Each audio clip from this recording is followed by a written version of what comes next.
Iba pa nating balita, ipinatupad na ang 20 pesos hanggang 30 pesos na minimum na pamasahe para sa tricycle sa Dagupan City simula Enero 2026 batay sa bakong ordinansang aprobado ng Sangguniang Panlungsod. Sasaklawin ng 20 pesos ang unang 2 kilometro habang 10 pesos ang magiging dagdag na singil sa bawat susunod na kilometro mula sa mga non-holding areas habang 30 pesos naman ang minimum sa solo fare sa mga special hire. 4 na pasahero lamang ang maximum na bilang na maaaring isakay sa tricycle kabilang pa ang pagpapatupad ng night differential mula 9 p.m. hanggang 5 a.m. at karagdagang bayad na 10 pesos para sa mga pamasahe na o bagahe na higit 50 kilos ang bigat. Mananatili naman ang 20% discount para sa senior citizens, PWD at mga estudyante.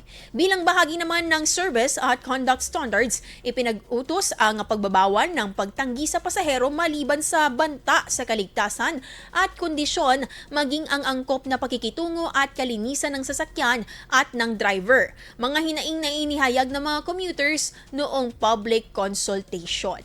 Kasabay ng bagong pamasahe, mahigpit din na ipinagbabawal ang pakyaw o fare contracting upang maiwasan ang overcharging. Magkakaroon naman ng 2-week dry run bago ang full implementation upang maipalawanag sa publiko ang mga bagong patakaran kasama na rito ang QR code system.